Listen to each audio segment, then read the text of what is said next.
트럼프 여권장이 무장 기한에 납치된 것에 대해서 서로 안타깝고 걱정스럽습니다. 온 국민과 함께 한석우 관장의 무사 기한을 영원합니다.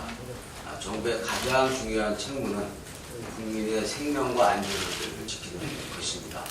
무사 기한에 모든 노력을 다해야 될 것을 당부합니다. 조류 인플루엔자 상황이 심상치 않습니다.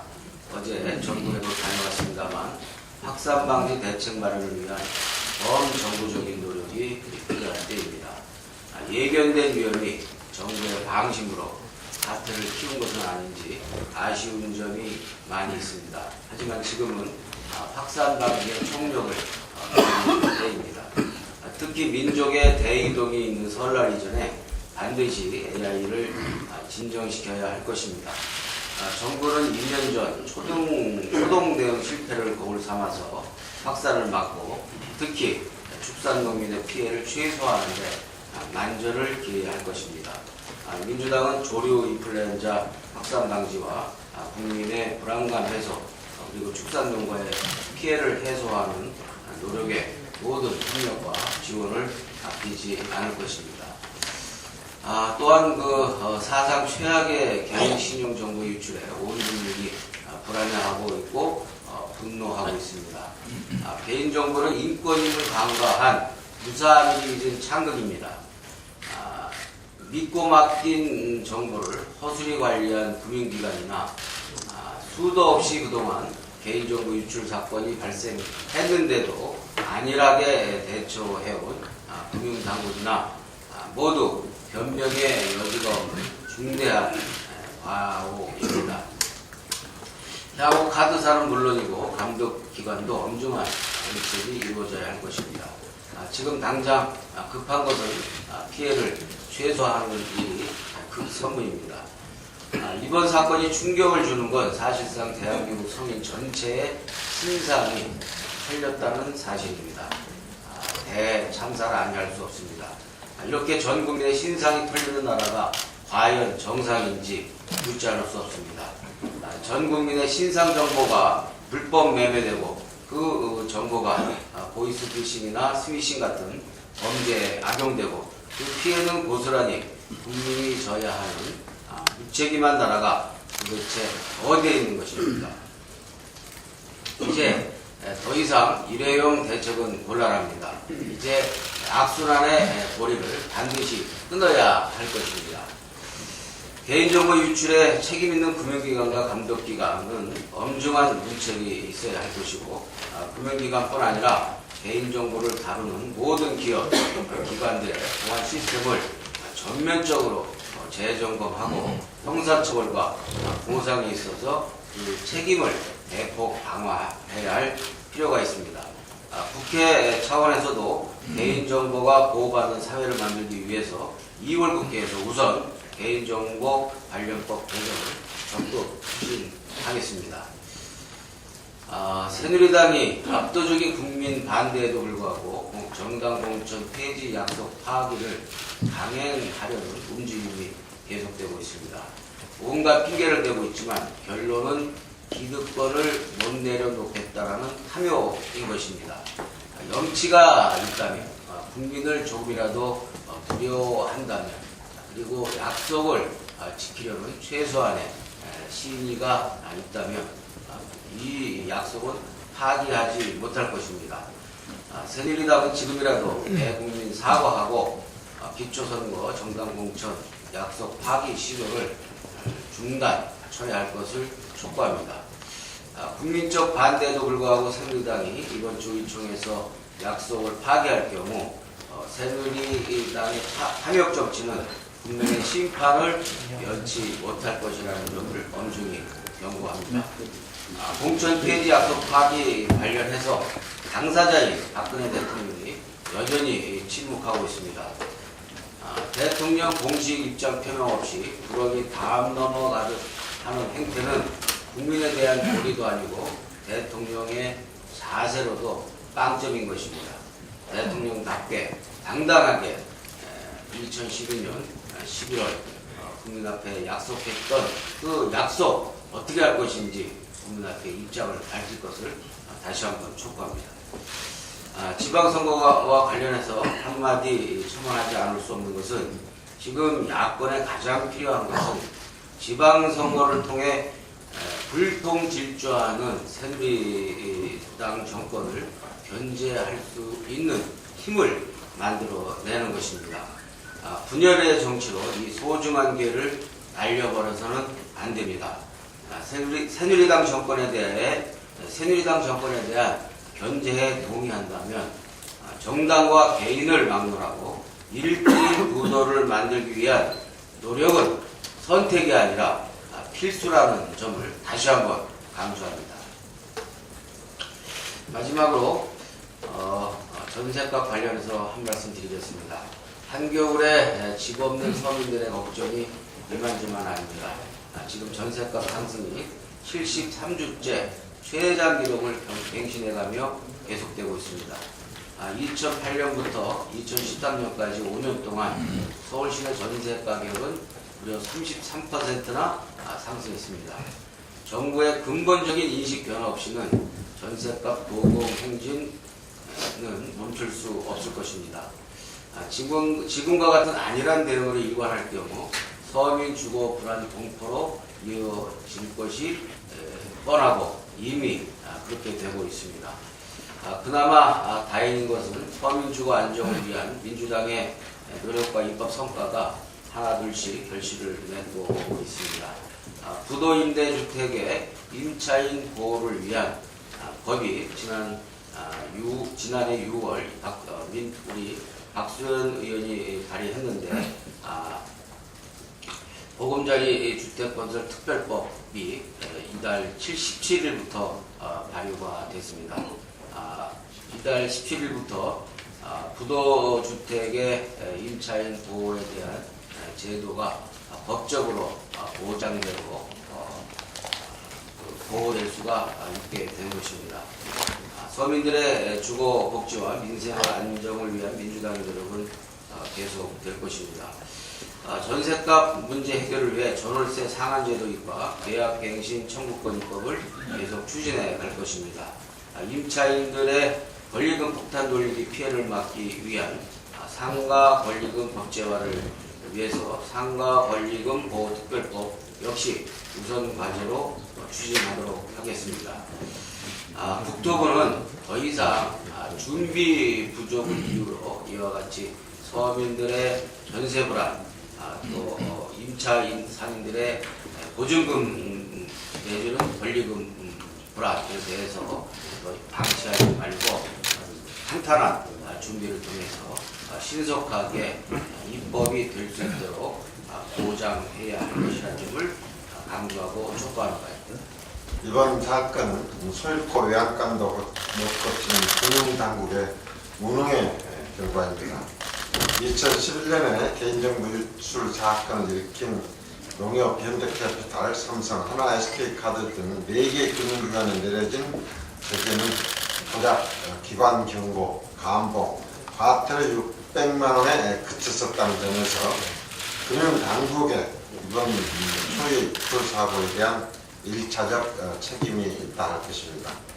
더군다나 최근 3년 동안 두 차례나 떠들썩하게 종합대책을 발표해 놓고도 피해 규모조차 제대로 가능할 수 없는 초대형 유출 사고를 막지 못했습니다. 이번 카드 3사에 대해서는 전자금융거래법에서 규정한 처벌 조항을 가장 엄격히 적용해야 할 것입니다. 그리고 이번 사태를 계기로 민주당은 개인정보 보호와 관련해 여러 부처로 분산되어 있는 법망을 정비하는 동시에 정보 유출 자체가 경제적 피해라는 시각에서 관련법을 정비하겠습니다. 또한 금융지주회사 계열사 간의 자유로운 고객정보 공유 제도 역시 손질을 하겠다는 말씀을 드립니다. 정부가 불법 파업이라며 무려 44명이나 징계했던 MBC 파업이 합법이라는 판결이 나왔습니다. 지난 금요일 서울 남부지법은 방송사는 일반 기업과 달리 방송의 공정성을 유지할 의무가 있기 때문에 공정성의 보장 여부는 근로 조건에 해당한다 하기 때문에 합법 파업임을 명확히 했습니다. 특히 법원은 사용자가 인사권이나 경영권을 남용하는 방법으로 방송의 공정성을 훼손하는 것은 입법행위라며 파업의 책임이 MBC 경영진에 있음을 확인시켜 주었습니다. 이번 법원의 판결로 모든 것이 명확해졌습니다.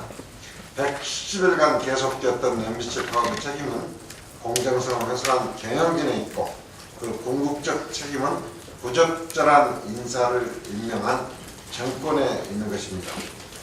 이번 판결에 따라 필요한 후속 조치는 두 가지입니다. 먼저 MBC는 불필요한 추가 소송을 중단하고 징계한 노조원들을 즉각 복직시켜야 할 것입니다. 둘째로 국회는 즉각 방송 공정성 확보를 위한 법률 개정에 나서야 합니다. 새누리당은 이런 방송사의 파업 문제가 노사 당사자 간의 문제라는 말도 되지 않은 이유를 대면서 이에 대해서 지금 소극적으로 일관해 왔습니다.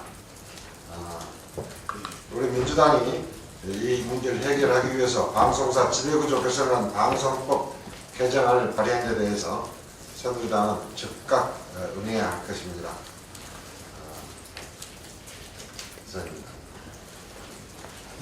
그래서 100만 명의 고객들이 기존 카드를 해지하거나 사용 정지를 요청하면서 콜센터가 마비되고 홈페이지가 다운되고 강의가 폭주했습니다. 누군가 내 돈을 모조리 빼갈 수도 있다는 깡통카드 가능성에 대한 국민적 불안, 누군가가 내 정보를 속속들이 들여다볼 수 있다는 빅브라더 감시사회에 대한 공포가 있기 때문입니다. 앞서 원내대표나 정책위장 말씀처럼 이번 사건은 이게 처음 있는 일이 아니라 과거에 여러 차례 이런 사고가 있었는데도 지금 우리 금융당국의 보안 담당자가 사무관 1명뿐이랍니다.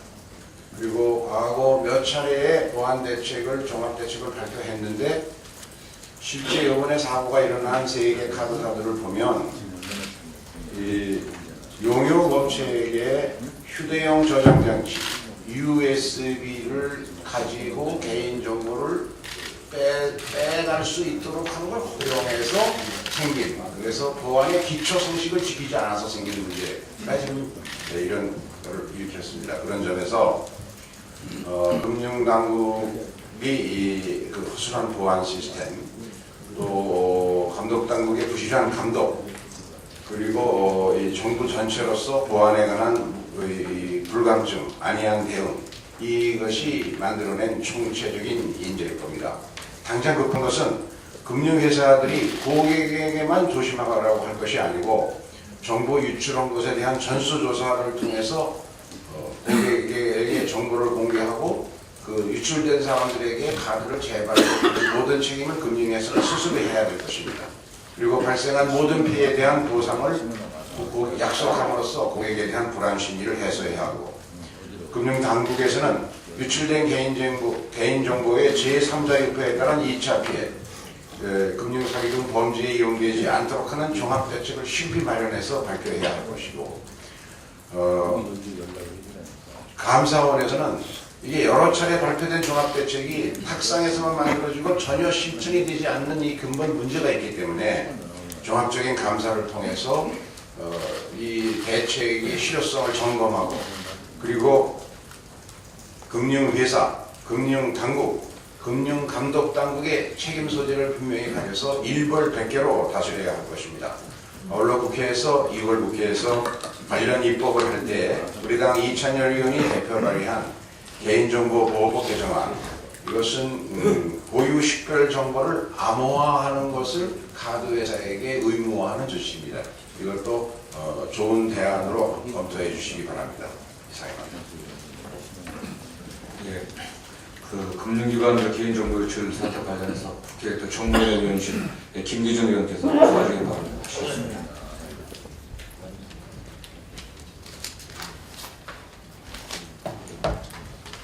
그다음에 김춘진 위원장님께서 뭐 만들어 갖고 오셨어요? 네. 그리고 말씀하시고. 김기준 의원입니다. 앞서서 여러분께서 말씀하셨는데요. 그 개인 신용정보 대량 유출 사태에 대해서 저도 한 말씀 드리겠습니다. 최근 코리아 크레딧 뷰로라는 신용정보 회사를 통해서 유출된 카드사 고객의 개인정보가 1억 건에 달하는 것으로 밝혀져서 심각한 사회 문제로 대두되고 있습니다. 금융당국이 국민, 농협, 롯데카드 등 해당 카드사의 개인정보 보호 불감증을 질타하면서 임원들의 책임을 강하게 충하고 나서자 해당 금융기관 임원들이 줄사퇴하고 나섰지만, 그렇다고 해서 당국의 부실한 금융당국에 대한 책임이, 금융감독에 대한 책임이 결코 가벼워지는 것은 아닙니다. 2010년부터 13년 6월까지 개인정보 유출 사건에 대한 금융당국의 금융기관 제재 건수는 총 11건이었습니다. 그중 중징계인 기관 경우는 한 건에 지나지 않았고, 나머지는 대부분 경징계인 기관 주의에 그쳤습니다. 이 기간 동안 유출된 고객 정보 건수가 총 284만 7천 건임에도 불구하고 관련 임직원이 면직된 경우는 2명에 지나지 않았습니다. 특히 금융기관에 부과된 과태료는 지금까지 600만 원이 가장 높은 금액이었는데, 그나마 총 11건의 제재 중 6건에 대해서는 과태료조차 부과하지 않았습니다. 뿐만 아니라 국회가 지속적으로 금융당국의 개인정보 보호 대책 강화를 주문했음에도 불구하고 2013년 6월과 12월 두 번에 걸쳐 금융위원회가 개정한 전자금융감독규정 일부 개정 내용을 보면 정보보호 조치 강화나 감독기능 보완보다는 용어 정리나 자꾸 수정이 대부분을 차지하는 등 정보보호 노력이 매우 미흡했던 걸 확인할 수가 있습니다. 이상에서 보는 바와 같이 금융감독 당국은 개인 정보 유출 사고가 지속적으로 발생하여 왔음에도 불구하고 사고 금융기관에 대한 처벌 수위를 낮게 정함으로써 금융기관들이 개인정보 보호의 중요성을 망각하는 데 일조를 해왔습니다. 따라서 이번 사태의 이면에는 금융감독 당국의 개인정보 보호 불감증과 솜방망이 처벌이 자리 잡고 있었음을 분명히 밝혀둡니다. 따라서 해당 금융기관 임원들만 문책할 것이 아니라 금융당국 관계자들 스스로도 응분의 책임을 다할 것을 강력하게 촉구합니다. 아울러서 민주당은 금융기관들이 준수해야 할 정보보호 예산 및 인력 기준을 상향 조정하고 정보 유출 사고 발생 시 해당 금융기관의 책임을 더욱 엄중히 물을 수 있도록 관련 법률 개정안을 마련해 나갈 것입니다. 이상입니다.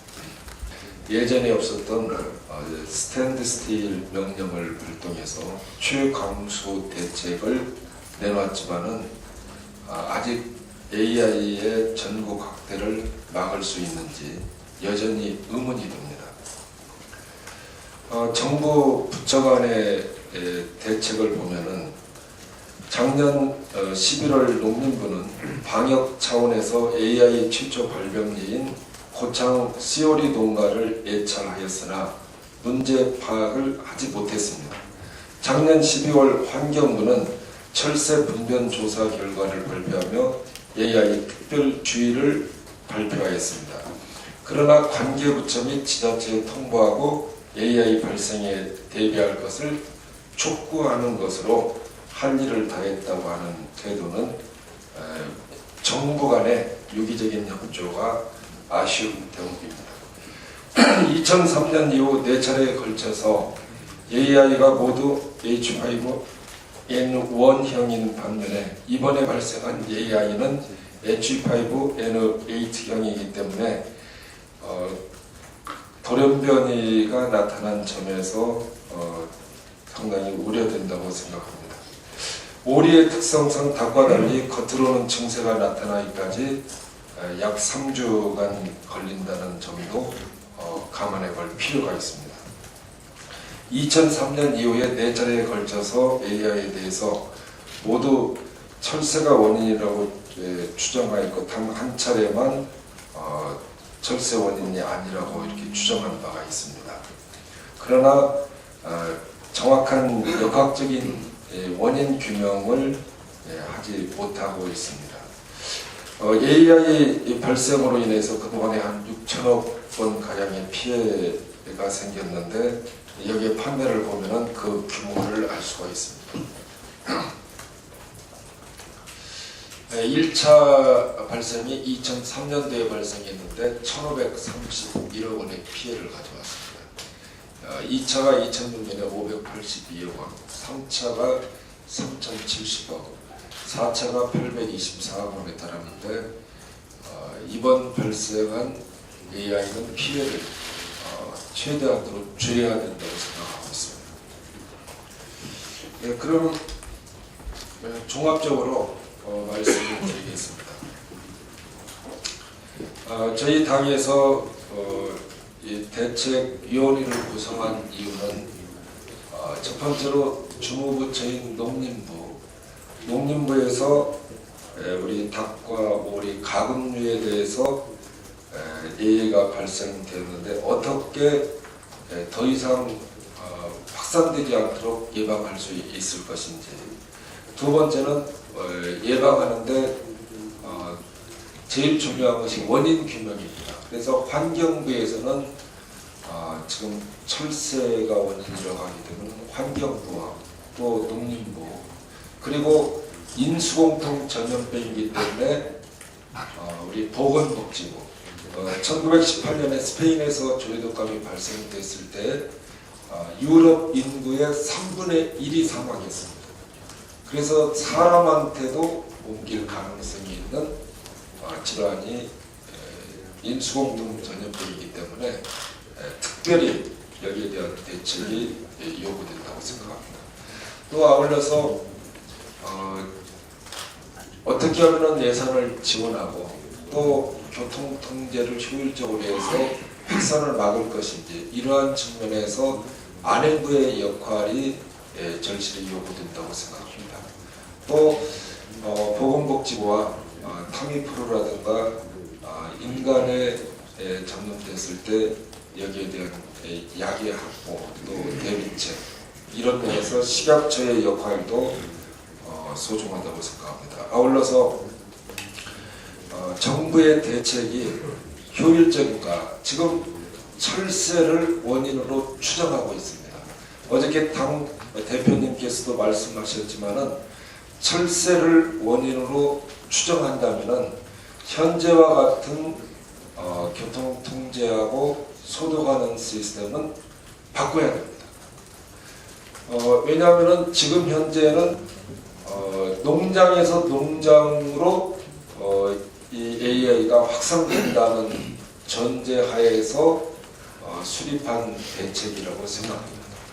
즉 농가에 출입한 차량이라든가 농가에 왔다 갔다 하는 사료차 뭐 이런 등등을 위주로 해서 소독을 하고 있습니다. 그러나 철새가 원인이라면은 철새의 분변은 여기저기 다 철새가 똥을 싸기 때문에 전체적인 이러한 소독이 이루어져야 합니다. 철새 이동 경로에 따라서 보다 광범위하게 과거에 했던 방식대로 소독이 이루어져야 된다, 이렇게 봅니다. 또 두 번째로 저는 철새가 원인일 수도 있고 철새가 피해자일 수도 있다고 생각합니다. 그 이유는 지금까지 건강한 철새에 있어서 고병원성 AI 바이러스가 발견된 예가 학자들은 없다고 하는 학자들이 많이 있습니다. 특히 분변에 대한 이 검사를 환경부에서 한 결과 10,000건에 대해서 했었습니다. 그러나 예전에 비해서 AI에 대한 양성 건수가 많이 발생이 됐다. 그래서 우려가 된다고 이렇게 발표한 바가 있습니다.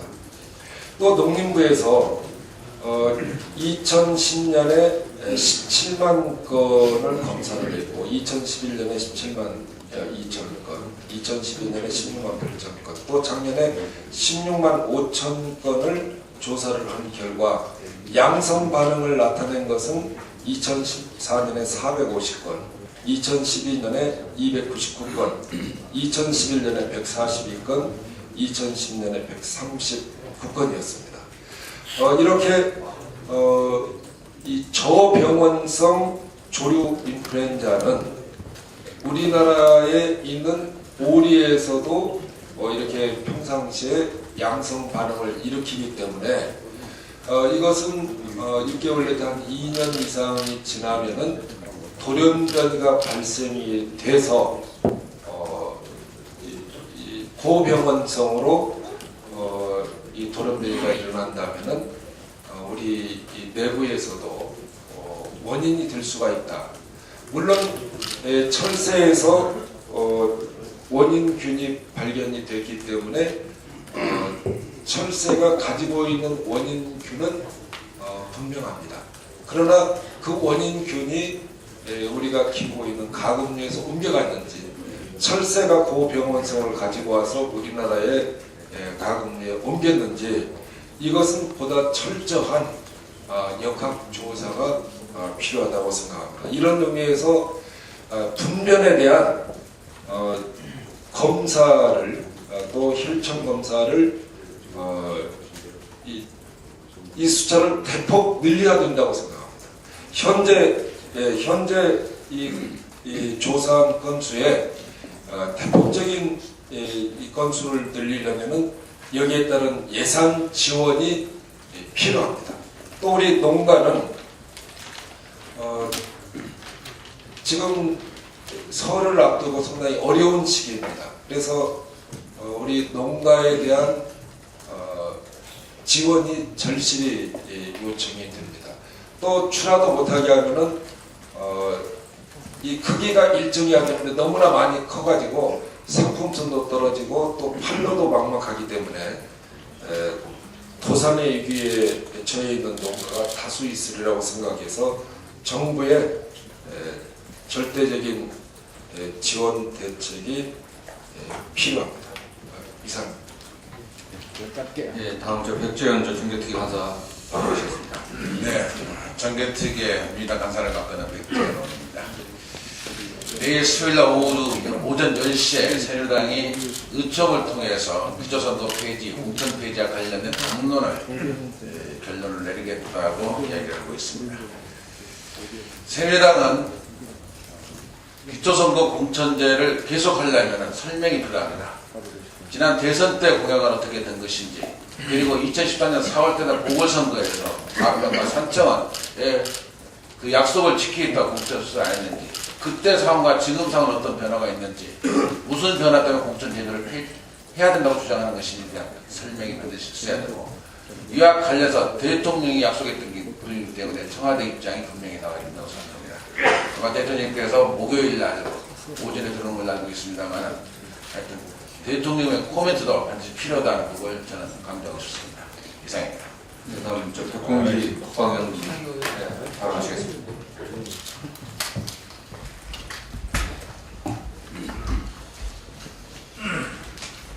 네, 오늘 두 가지 말씀을 드리겠는데요. 우선 먼저 한겨레신문의 오늘 일면 탑으로 보도된 연재욱 사이버 사령부의 전 사령관에 대한 대선 결과 활동이 지시가 됐다는 보도가 나왔습니다. 그래서 지시글로 드러난 것만 해도 한 3천여 건이고, 매일 회의를 통해서 인터넷 작전을 시했다는 내용인데요. 그래서 저희들이 우리 민주당 국방위원들이 이제 계속적으로 연재욱 사령관의 조사를 요구한 바가 있습니다. 그러나 한 차례 참고인 조사를 해서 현재는 형사처벌 요구도 아직 결정되지 않는 그런 상황이 있습니다. 그래서 이와 같은 군의 수사기관과 검찰이 명쾌한 수사를 하지 않을 경우 이건 반드시 반드시 특검으로 갈 수밖에 없다 하는 것을 강조를 합니다. 두 번째는요, 강인한 훈련에 앞서서 장병들의 교육권부터 챙겨야 된다는 말씀을 드리겠습니다. 아플 때 제대로 치료받을 수 있는 무력권은 거창한 도끼도 포퓰리즘도 아닌 인간이라면 누구나 누릴 수 있는 당연한 기본권입니다. 그러나 우리 국군 장병들이 이러한 무력권을 제대로 보장받고 있는지에 대해서는 의문이 듭니다. 어제 언론에는 당뇨병 합병증으로 사망한 병사의 이야기가 보도됐습니다. 이 병사는 훈련 기간 4차례나 구리간의 진료를 받고 빈도 증세로 치료를 받았으나 결국 사망하고 말았습니다. 왜 수차례 진료를 받은 훈련병이 사망에까지 이르게 된 것일까요? 2011년에는 뇌수막염에 걸린 훈련병에게 해열제 2알만 처방하는 바람에 사망한 사람이 있었고요. 2012년에도 고통을 호소하며 야간 행군 중이던 훈련병이 결국 사망한 사례가 있었습니다. 작년에는 뇌종양 환자에게 피통약만 처방하다 뒤늦게 병을 발견해서 죽음에 이르게 된 사건이 있었습니다. 만약 군대가 아니라 사회였다면 이들이 사망에 이르기까지 됐을까요? 결국 군의 허술한 우려체계가 된 것입니다. 환자를 제대로 치료받지 못하는 군대는 기본권이 보장되지 않는 군대입니다. 이러한 군대에서 장병들의 사기는 절대로 유지될 수 없습니다. 2차 세계대전 당시에 파시즘으로 무장한 국가들의 군대가 민주국가연합군에게 패배한 이유를 되돌아봐야 합니다. 역사가 증명하듯 강력한 전투력은 전투원이 인간으로서 누려야 할 기본권을 보장받는 군대만 발휘된다는 것을 강조해드립니다. 이상입니다. 네, 다음 정보기관사의 정충래 의원 말씀하시겠습니다. 네, 정청래입니다. 저는 지난 6박 8일 개인 자비를 들여서 미국에 6박 8일간 다녀왔습니다. 개인적으로 감격스럽게도 위안부 결의안 준수법안이 통과되는 그 시각, 그 현장에 있었습니다. 현지 시각 15일부터 이런 분들 만나기 어렵다고 봅니다. 스티브 샤벳 아테 수위원장을 만났고 애니 팔레 오마메가를 또 만났는데 이분도 전 아테 수위원장입니다. 엘리엇 엥겔 민주당 외교위 간사, 마이크 혼다, 그레이스맨 이렇게 5분의 연방 하원 의원을 1박 2일간 연쇄적으로 만나고 왔습니다. 스티브 샤벳 아테 소위원장을 만났는데 바로 그 전날 아베 총리의 친동생 기시노부에가 와서 아베 총리의 신사참배에 관해서 이야기를 나눴는데 아테 소위원장은 아베 총리 입장에서는 야스쿠니 신사에 참배하는 것을 그럴 수 있다라고 얘기한 것을 마치 샤벳 소위원장이 지지하는 것처럼 발언해서 그 샤벳 위원장으로부터 지지한 적이 없고 번역의 오류였다. 그리고 나는 일본의 야스쿠니 신사 역사 왜곡에 대해서 동의하거나 지지한 적이 없고 오히려 미 의회에서 가장 강력하게 규탄하고 반대하고 있는 애니 팔레 오바메가의 전 아테 소위원장의 입장과 전적으로 같다라는 것을 얘기했습니다. 애니 팔레 오바메가를 만나서 이 같은 입장을 다시 확인했고 이례적으로 강력한 규탄을 담은 이런 스테이트먼트를 내줬습니다. 그리고 이 스테이트먼트는 아마 극히 이례적이라고 생각되는데요. 컨그레이셔널 레코드로 이번 28일 날 미 의사록에 정식으로 담겠다고 얘기했습니다. 이런 일은 아마 처음인 것 같습니다. 그리고 엘리엇 엥겔 민주당 외교위 간사를 15일 날 준수법안이 통과되는 그 시각에 만나서 일본의 역사 왜곡에 대해서 강력하게 함께 공동 대응해 줄 것을 주문했습니다. 바로 그 현장에 일본 대사까지 와서 끝까지 안간힘을 썼지만 결국은 무위에 그치고 준수법안이 통과되었습니다. 얼굴이 하얗게 질려서 제 앞을 지나가는 일본 대사의 모습을 보았습니다. 마이크 혼다 의원은 통과 직후에 저를 만났고 이 마이크 혼다 주도로 2007년 의회 위안부 결의안이 통과되었는데 이번 또한 마이크 혼다와 이스라엘 의원이 혁혁한 공헌을 했습니다. 위안부 문제는 과거에도 있었고 현재도 있고 앞으로도 있을 여성 폭력에 대한 이런 인류 보편의 가치, 휴먼 라이츠에 대한 입장에서 본인이 지속적으로 이 부분을 챙겨 나가겠다 이런 말씀을 했습니다. 그리고 개인적으로는 17일 날 제가 89년도 미 대사관제에 들어갔을 정권홍 당시 대사였던 도널드 그레그 전 주한미 대사를 자택으로 방문해서 25년 전 초대받지 않고 들어갔던 부분에 대해서 개인적으로 사과를 했습니다. 근데 그렉 대사가 아주 몇 가지 아직까지 밝혀지지 않았던 역사적 진실을 몇 가지를 얘기했습니다. 제가 그때 방문했던 장면인데요. 김대중 대통령 납치 당시 알려지다시피 도널드 그레그 대사가 큰 역할을 했는데 사실에 대해서 한 가지 좀 바로잡아야 되겠다는 생각이 듭니다.